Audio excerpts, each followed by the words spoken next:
नमस्कार मित्रों, बाल विकास और शिक्षा शास्त्र का यह है लेक्चर नंबर 3, जिसमें हम पढ़ने वाले हैं आनुवांशिकता एवं वातावरण का प्रभाव, जिसके अंतर्गत हम पढ़ेंगे आनुवांशिकता और वातावरण का अर्थ, परिभाषाएं, इसका बालक पर पड़ने वाला प्रभाव और इनके कारक, इसके साथ साथ आनुवांशिकता एवं वातावरण का शैक्षिक महत्व। और वीडियो के अंत में हम आपके लिए लाए हैं 30 इम्पोर्टेंट क्वेश्चन। तो इसी टॉपिक से रिलेटेड 30 ऐसे क्वेश्चन जो किसी ना किसी पूर्व शिक्षक योग्यता से संबंधित परीक्षाओं में पूछे गए हैं, उसको मैंने वीडियो के एंड में डाला है। तो आप उसके आंसर हमें जरूर बताइए। मैंने आंसर आपके लिए बताए हैं, फिर भी आप वीडियो को पॉज करके कमेंट करके आंसर बताइए, ताकि मुझे पता चल सके कि आपने वीडियो को अच्छी तरीके से देखा है या फिर नहीं देखा है। तो चलिए स्टार्ट करते हैं आज का ये वीडियो। टॉपिक है आनुवांशिकता एवं वातावरण का प्रभाव।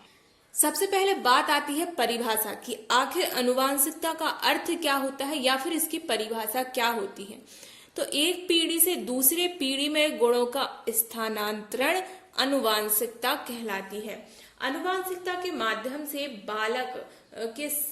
बालक में माता पिता से शारीरिक, मानसिक, सामाजिक गुणों का स्थानांतरण होता है। सीधे सीधे तौर पर कह सकते हैं, जब माता पिता के गुणों का संतान में स्थानांतरण होता है तो वो कहलाती है आनुवांशिकता या आनुवांशिकता का स्थानांतरण, आप इसको कह सकते हैं। गुणों का स्थानांतरण ही क्या है?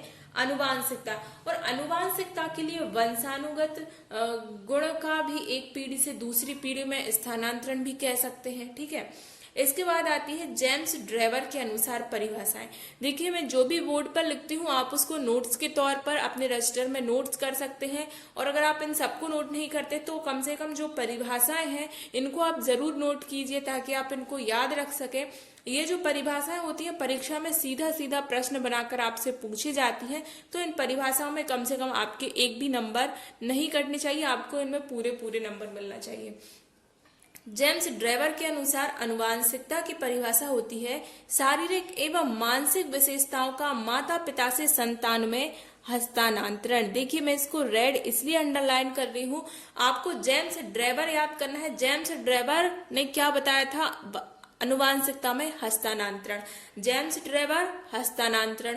बस आपको एक वर्ड याद करना है, पूरी परिभाषा। अगर आप ऐसी बाल विकास और शिक्षा शास्त्र में ऐसी सैकड़ों परिभाषा है, अगर आप पूरी याद करेंगे तो हो सकता है आप एग्जाम टाइम पे भूल जाएं कि किसकी परिभाषा है। तो आपको ट्रिक से याद करना है, इसके पहले भी मैंने आपको बताया है। तो यहाँ पर आप सिर्फ इतना याद करेंगे, जेम्स ड्रेवर आनुवांशिकता हस्तांतरण। और अगर आप आनुवांशिकता नहीं भी याद करें तो आपको सिर्फ जेम्स ड्रेवर हस्तांतरण, जेम्स ड्रेवर ने क्या किया था? हस्तांतरण किया था। और जब आपके सामने ये पूरी परिभाषा आएगी और आप उसमें हस्तांतरण शब्द देखेंगे तो आपको खुद से याद आ जाएगा कि ये किसने दिया है? जेम्स ड्रेवर ने। एक बार फिर से पढ़ लीजिए। जेम्स ड्रेवर के अनुसार शारीरिक एवं मानसिक विशेषताओं का माता पिता से संतान में हस्तांतरण क्या कहलाता है? आनुवांशिकता कहलाता है। हस्तांतरण होना या हस्तांतरण होना क्या कहलाता है? आनुवांशिकता कहलाता है। इसके साथ साथ अगर हम कहें वुडवर्थ के अनुसार, तो वुडवर्थ ने भी कहा था कि व्यक्ति अपने माता पिता के माध्यम से पूर्वजों की जो विशेषताएं प्राप्त करता है उसे वंशानुक्रम कहते हैं। तो आप इसको इस प्रकार से याद कर सकते हैं कि वुडवर्थ ने क्या कहा था? वुडवर्थ ने कहा था विशेषताएं। वुडवर्थ के अनुसार क्या है? विशेषताएं। वुडवर्थ के अनुसार विशेषताएं। आप इसको इस प्रकार याद कर सकते हैं, वुडवर्थ ने कहा है विशेषताएं। अगर आप लिखना चाहें तो लिख सकते हैं कि व्यक्ति अपने माता पिता के माध्यम से पूर्वजों की जो विशेषताएं प्राप्त करता है वो से वंशानुक्रम या आनुवांशिकता कहते हैं। ये किसने कहा था? वुडवर्थ ने कहा था। आप इसको नोट कर सकते हैं। आगे बढ़ते हैं। आगे आएगा आनुवांशिकता का प्रभाव, या कह सकते हैं आनुवांशिकता का बालक पर प्रभाव। तो 3 प्रकार से आनुवांशिकता प्रभावित करती है। पहला है शारीरिक लक्षणों पर। बालक के शारीरिक लक्षणों पर आनुवांशिकता का किस प्रकार से प्रभाव पड़ता है? तो बालक का रंग, रूप, आकार और बालक का समलक्षणी होना, ये शारीरिक लक्षण जो है आनुवांशिकता के प्रभाव के कारण प्रदर्शित होते हैं। जैसे आपने 2 जुड़वा भाई या फिर 2 जुड़वा बहन देखे हैं, तो वह देखने में लगभग समान दिखाई देते हैं, क्यों वो आनुवांशिक एक ही माता पिता की संतान है और एक साथ उनका जन्म हुआ, तो इसके कारण वे उनके शारीरिक रंग रूप आकार कैसा होता है, समान होता है, चेहरे उनके देखने में समान होते हैं। पर आपने देखा होगा उनका व्यवहार, उनकी जो आदतें हैं वो भिन्न भिन्न होती हैं। वो उनके वृद्धि और विकास पर निर्भर करती है, वो उनकी वृद्धि और विकास पर निर्भर करेंगी। पर जो उनका रंग रूप दिखाई दे रहा है, एक से चेहरे दिखाई दे रहे हैं, ठीक है, वो सब किसके कारण, वो होती है आनुवांशिकता के प्रभाव के कारण। अब अगर समलक्षणी शब्द को परिभाषित करें तो ऐसे लक्षण या ऐसे अभिलक्षण जो दिखाई दे रहे हैं, प्रदर्शित हो रहे हैं, वे कहलाते हैं समलक्षणी। ठीक है, जो लक्षण आपके लिए दिखाई दे रहे हैं, प्रदर्शित हो रहे हैं, जैसे कि आंखों का रंग हो गया, शारीरिक गठन हो गया, ऊंचाई हो गया, आकार हो गया, तो ये सब आ जाएंगे समलक्षणी। तो जब दो बालक होंगे तो वो मान लीजिए अगर जुड़वा नहीं भी है पर एक ही माता पिता की संतान है तो वो लगभग देखने में समान दिखाई देंगे। या फिर कोई बालक है तो वो अपने माता या पिता या फिर अपने पूर्वज जो है उसके उनकी तरह उसका रंग रूप दिखाई देगा या फिर चेहरे की आकार बनावट दिखाई देगी। तो ये शारीरिक लक्षण को कौन प्रभावित कर रहा है, ये आनुवांशिकता प्रभावित कर रही है। इसके बाद आता है बुद्धि पर। तो इसके लिए बुद्धि पर अगर बात करें तो यहाँ पर गोडार्ड ने कहा है, गोडार्ड के अनुसार कि मंद बुद्धि माता पिता की संतान मंद बुद्धि और तीव्र बुद्धि माता पिता की संतान तीव्र बुद्धि वाली होती है।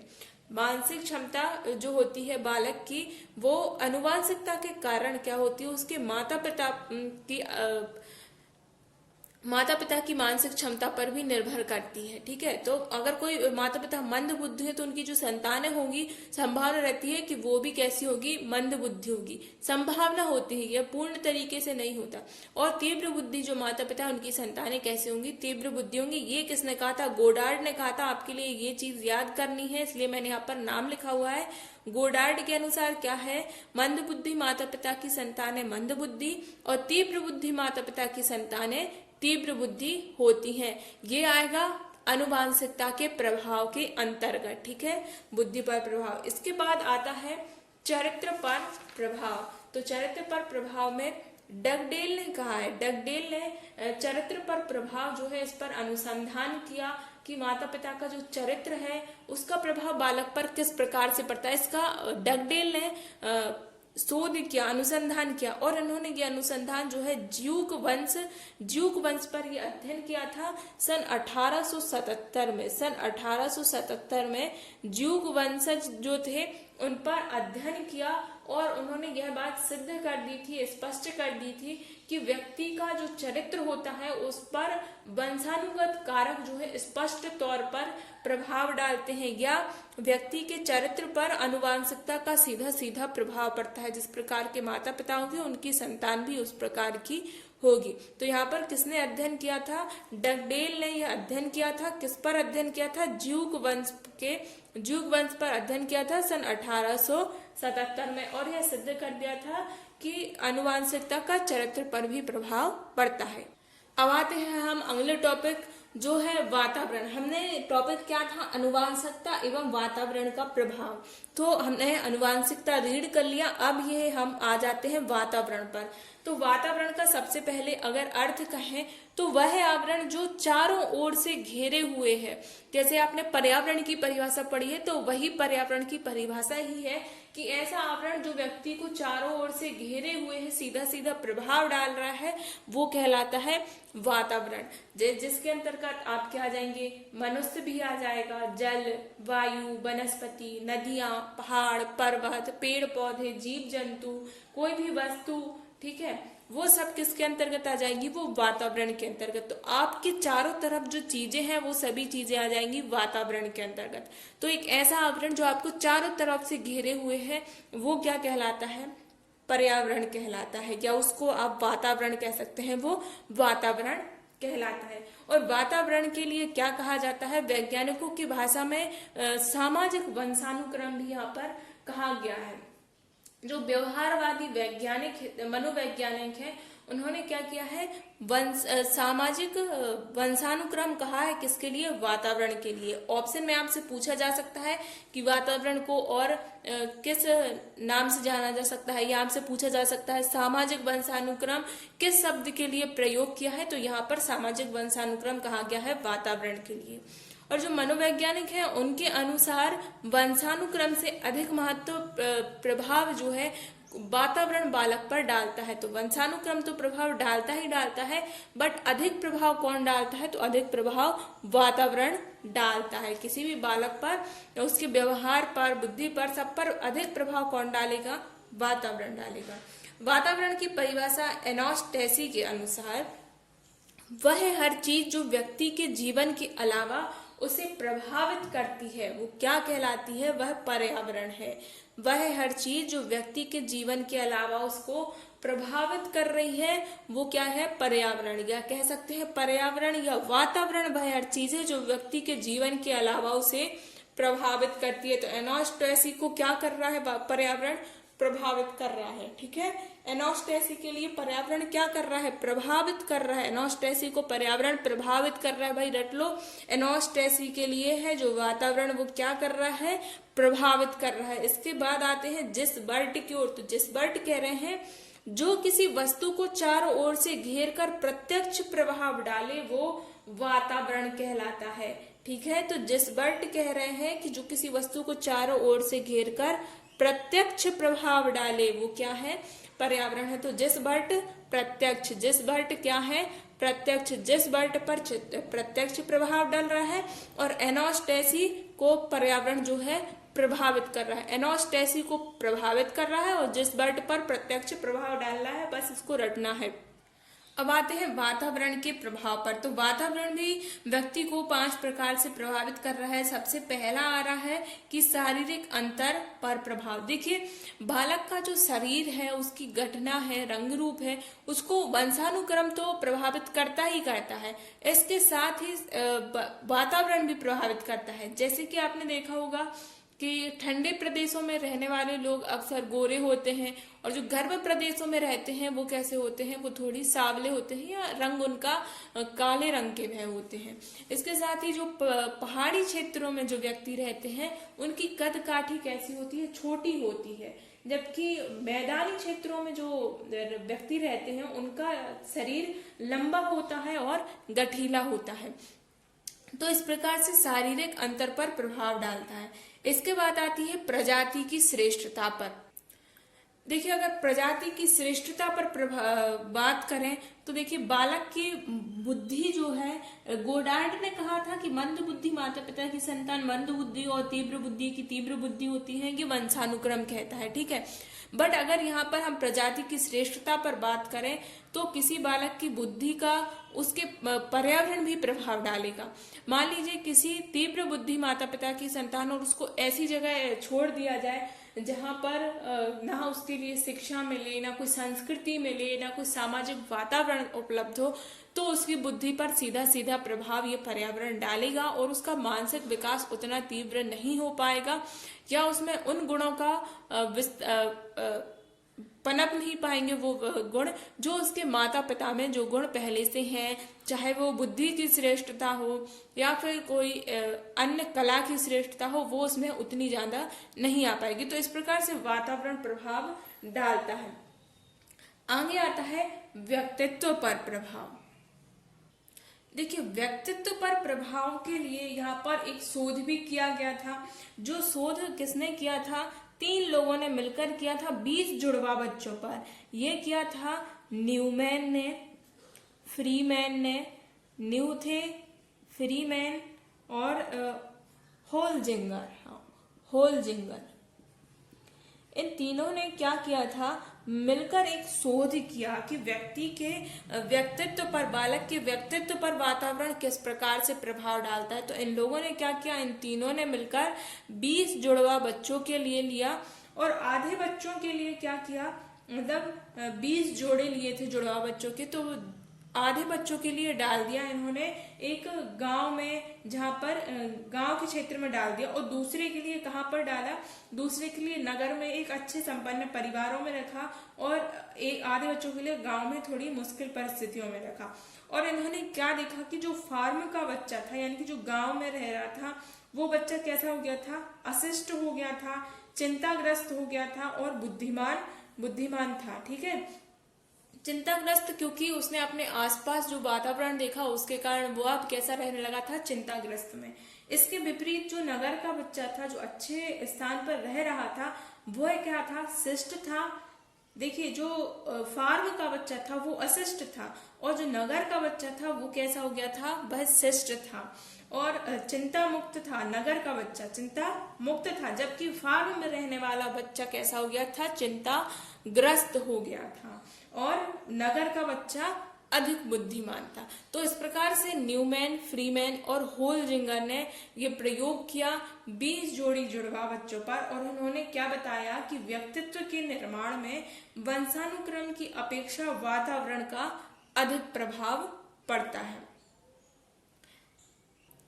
अगला है यहाँ पर मानसिक विकास पर।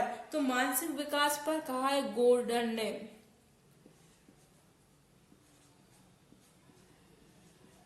मानसिक विकास पर गोर्डन ने कहा है कि उचित सामाजिक और सांस्कृतिक वातावरण नहीं मिलने से मानसिक विकास की जो गति है वो कैसी हो जाती है, वो धीमी हो जाती है। मानसिक विकास धीमा हो जाता है एक प्रकार से, जैसे इस प्रकार ग्राफ बढ़ रहा है मानसिक विकास का, तो अगर उचित वातावरण नहीं मिल रहा तो ऐसे धीरे धीरे विकास हो पाएगा, सही तरीके से विकास नहीं हो पाएगा।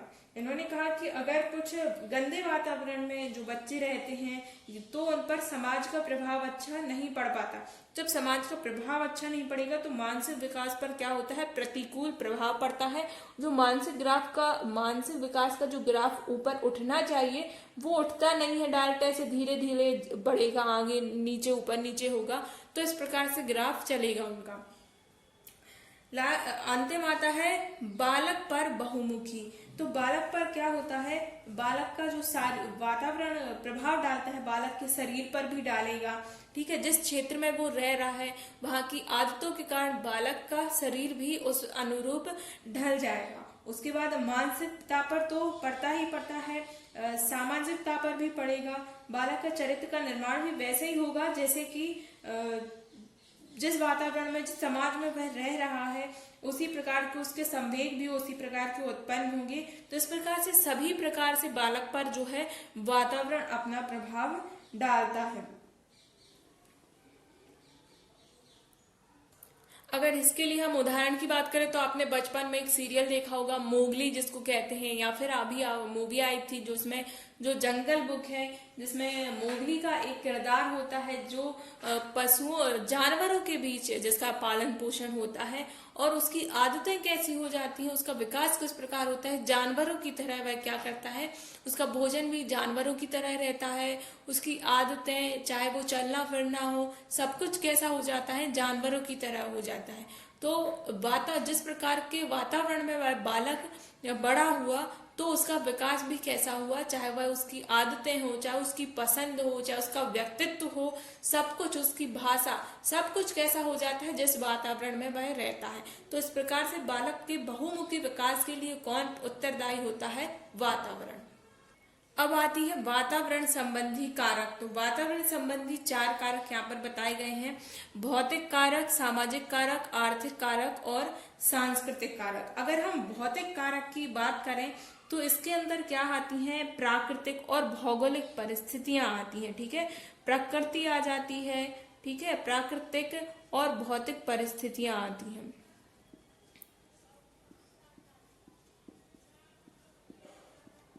प्राकृतिक भौतिक परिस्थितियों के अंतर्गत क्या हो जाता है कि जो ठंडे प्रदेशों में रहने वाले मनुष्य हैं उनका विकास एक जैसा नहीं, मतलब ठंडे और गर्म प्रदेशों में रहने वाले जो मनुष्य हैं उनका विकास आपको एक साथ देखने नहीं मिलेगा।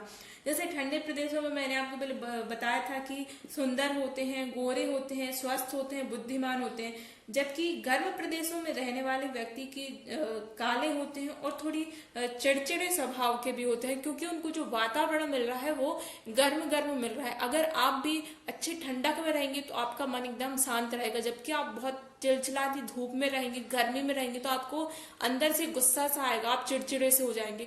तो उनके लिए तो ये पूरे तरीके से मिल रहा है। तो इस प्रकार से भौतिक जो वातावरण है वो कारक आ जाता है, ठीक है। इसके अंतर्गत भौतिक परिस्थितियां आ जाती है, प्राकृतिक परिस्थितियां आ जाती हैं। अगला कारक है सामाजिक कारक। तो इसके अंतर्गत क्या होता है, धार्मिक कोई भी कृत्य है, रीति रिवाज है, ठीक है, परंपराएं हैं। इसके अंतर्गत कौन कौन सी चीजें आ जाएंगी, परंपराएं आ जाएंगी, ठीक है, धर्म आ जाएगा, रीति रिवाज आ जाएंगे। ये वातावरण के कारक है, ठीक है।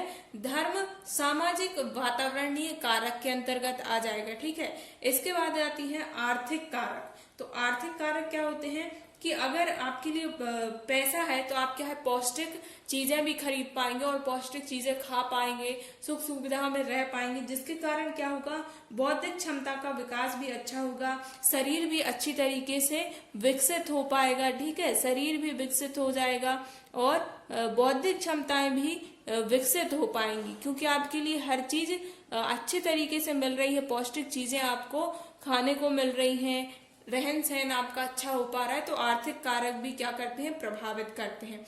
इसके बाद आता है लास्ट सांस्कृतिक कारक। तो इसके अंतर्गत आ जाता है खान पान। आप जैसे परिवार में रह रहे हैं तो आपका खान पान भी उसी प्रकार से होगा। आप जिस समाज में रह रहे हैं वहां का आपके लिए पूजा पाठ, आप वही उसी पूजा पाठ में आपका मन लगेगा, या आप उसी प्रकार का पूजा पाठ करेंगे जो आपके परिवार के सदस्य करते हैं, आपके जो समाज के लोग करते हैं। आप उन्हीं परंपराओं को मानेंगे, उन्हीं रीति रिवाजों को मानेंगे और उसी प्रकार के आपके क्या हो जाएंगे, संस्कार हो जाएंगे। जिस धर्म के अंतर्गत आप रह रहे हैं या जिस समाज के अंतर्गत, आप जिस संस्कृति के अंतर्गत रहते हैं, तो आपका खान पान, पूजा पाठ, आपके संस्कार, ये सब किसको प्रभावित, ये सब कौन प्रभावित कर रहा है, वातावरण प्रभावित कर रहा है, ठीक है। अगर आपसे क्वेश्चन पूछ लिया जाए कि व्यक्ति का खान पान किसका प्रभाव है, तो कह सकते हैं कि वातावरण में सांस्कृतिक वातावरण संबंधी कारक के अंतर्गत खान पान आ जाएगा, व्यक्ति के संस्कार आ जाएंगे। इसके बाद अगर हम कहें कि आनुवांशिकता एवं वातावरण में का शैक्षिक महत्व क्या है, तो ये बहुत ही महत्वपूर्ण है। अब देखिए, आनुवांशिकता एवं वातावरण का शिक्षक के लिए पता होना क्यों जरूरी है, इसका शिक्षा में क्या महत्व पड़ जाता है, तो यहाँ पर हम इसकी चर्चा करने वाले हैं। अब देखिए, आनुवांशिकता और वातावरण सीधा सीधा शैक्षिकता को प्रभावित कर रहा है।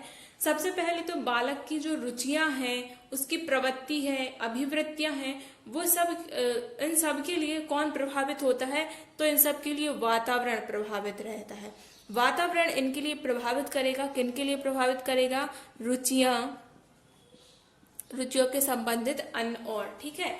तो प्रवृत्तियां, अभिवृत्तियां, इन सबको प्रभावित करेगा।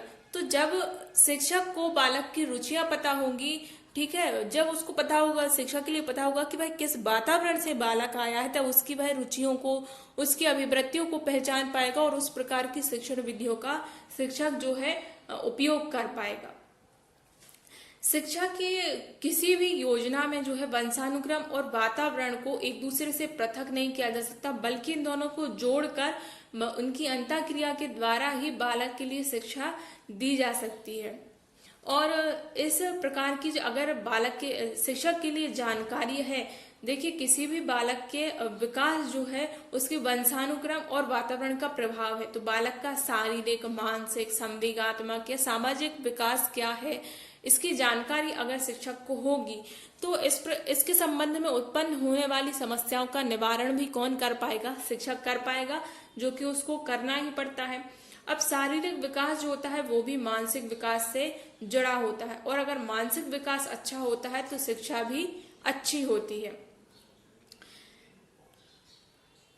अब जैसे हम उदाहरण के तौर पर कहें तो अगर कोई व्यवसायी का बच्चा है, ठीक है, अगर कोई व्यवसायी का बच्चा है तो वो क्या करेगा, व्यवसायी का बच्चा क्या करेगा, उसकी रुचि किस में होगी, उसकी रुचि होगी व्यवसाय में। यह एक संभावना बन सकती है कि अगर व्यवसायी का बच्चा है तो उसकी रुचि किस में हो जाएगी, व्यवसाय में होगी। तो शिक्षक को अगर उसके पर्यावरण के बारे में पता है कि वह एक व्यवसाय के परिवार से है और उसकी रुचि किस में हो रही है, व्यवसाय में हो रही, तो उसका शिक्षण किस प्रकार से कर पाएगा कि वह आगे जाकर अपने व्यवसाय में तरक्की प्राप्त करे, इस प्रकार का वह शिक्षण उसको दे पाएगा।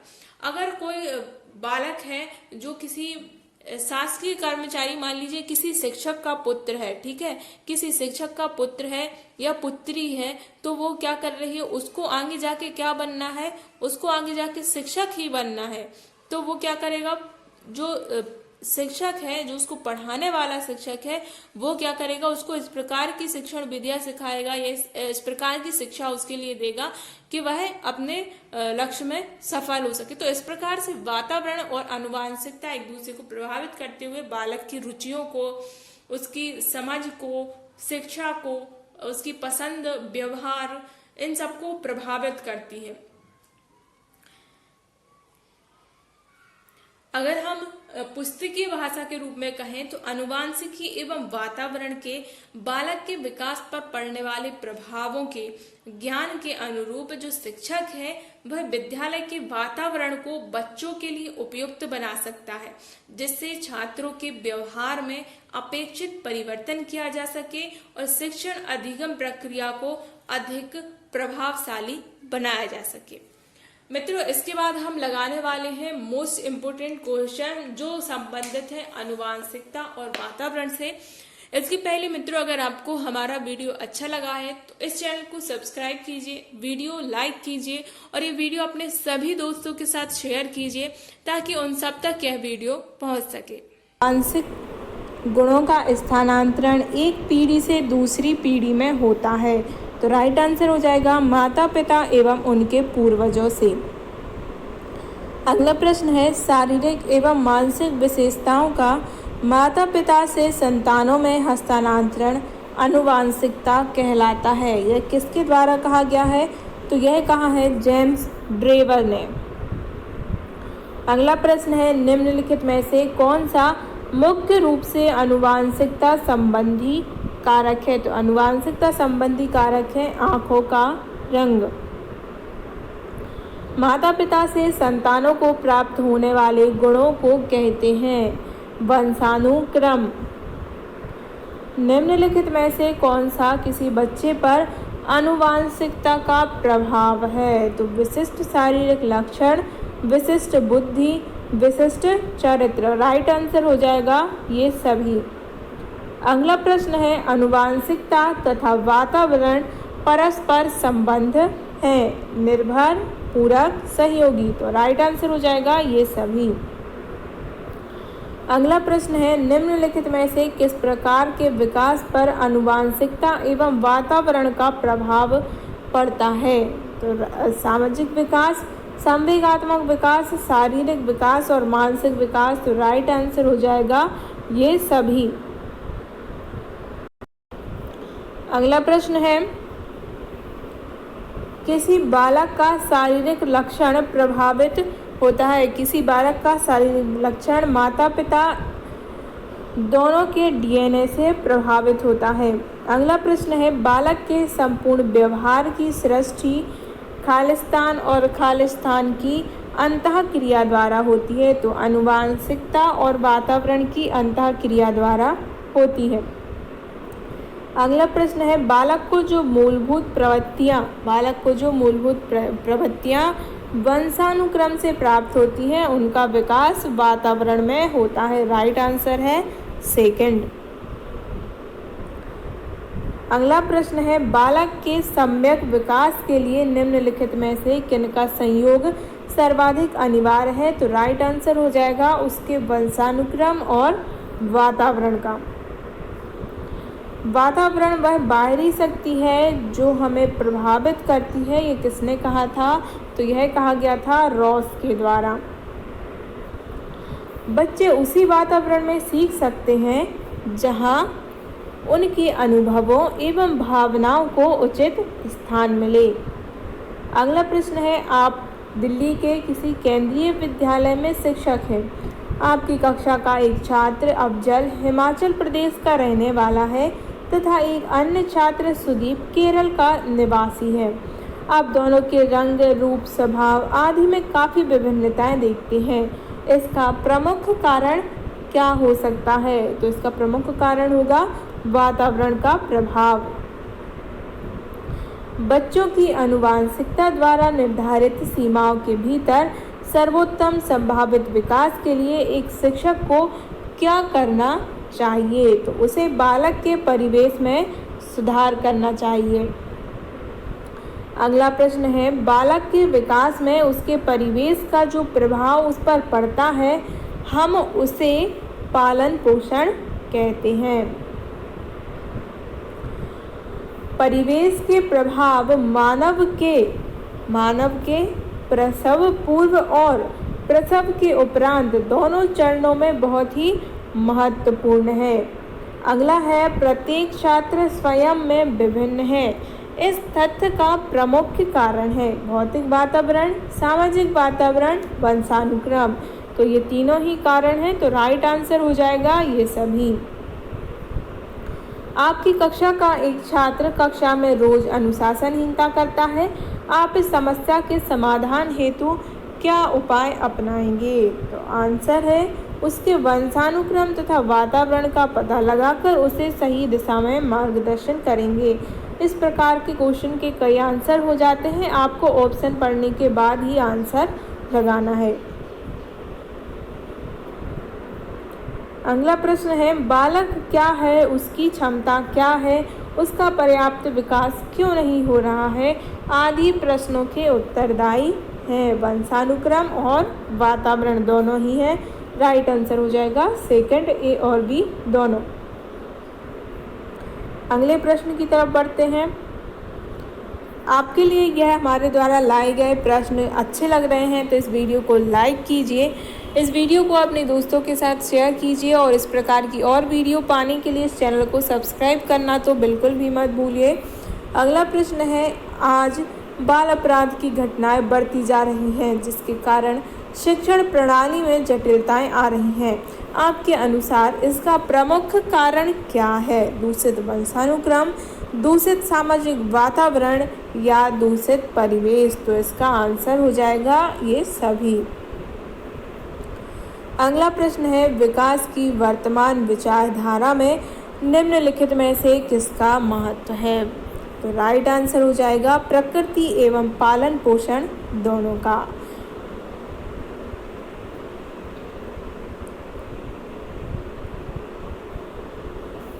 मानव व्यक्तित्व परिणाम है, यह प्रश्न पूछा गया था जनवरी 2012 में। राइट आंसर हो जाएगा आनुवंशिकता और वातावरण की अंतःक्रिया का। अगला प्रश्न है, एक जुड़वा भाइयों में से एक को सामाजिक एवं आर्थिक रूप से धनाढ्य परिवार द्वारा गोद लिया जाता है और दूसरे को एक निर्धन परिवार द्वारा। एक वर्ष बाद दोनों के बुद्धि लब्धांक के बारे में निम्नलिखित में से क्या अवलोकित होने की सर्वाधिक संभावना है? यहाँ पर संभावना पूछी गई है, ऑप्शन दिए गए हैं 4, तो इनमें से राइट आंसर हो जाएगा सेकंड, सामाजिक आर्थिक स्तर बुद्धि लब्धांक को प्रभावित नहीं करता। बुद्धि लब्धांक को कभी भी आर्थिक स्तर जो है प्रभावित नहीं करेगा। अगला प्रश्न है, सीखने संबंधी निर्योग्यताएं सामान्यता कैसी होती हैं? तो सामान्यता उन बच्चों में पाई जाती हैं विशेषतः जिनके पैतृक अभिभावक इस प्रकार की समस्याओं से ग्रसित हैं। सीखने संबंधी निर्योग्यताएं किन में पाई जाएंगी? जिनके माता पिता इन समस्याओं से ग्रसित हैं उन बालकों में यह पाई जाती हैं। अगला है, बच्चे के विकास में आनुवंशिकता और वातावरण की भूमिका के बारे में निम्नलिखित में से कौन सा कथन सत्य है? तो इसका राइट आंसर हो जाएगा समवयस्कों और पितृक का सापेक्ष योगदान योगात्मक नहीं होता। अगला प्रश्न है, निम्नलिखित में से कौन सा कथन सत्य है? तो सत्य है। आनुवांशिक बनावट व्यक्ति की परिवेश की गुणवत्ता के प्रति प्रत्युत्तरात्मकता को प्रभावित करती है। अगले प्रश्न की तरफ पढ़ते हैं। इस टॉपिक का यह 28वां प्रश्न है। तो प्रकृति पोषण विवाद निम्नलिखित में से किससे संबंधित है? तो यह संबंधित है आनुवांशिकी एवं वातावरण से। प्रकृति पोषण विवाद में प्रकृति से क्या अभिप्राय है? तो जैविकीय विशिष्टताएं या वंशानुक्रम सूचनाएं, इसका संबंध प्रकृति से है। लास्ट क्वेश्चन है, इस टॉपिक का लास्ट क्वेश्चन है। एक 6 वर्ष की लड़की खेलकूद में असाधारण योग्यता प्रदर्शित करती है। उसके माता पिता दोनों खिलाड़ी हैं। उसे नित्य प्रशिक्षण प्राप्त करने भेजते हैं और सप्ताहांत में उसे प्रशिक्षण भी देते हैं। यह बहुत संभव है कि उसकी क्षमताएं निम्नलिखित दोनों के बीच परस्पर क्रिया का परिणाम होंगी। तो आनुवांशिकता और वातावरण का ये परिणाम होंगी।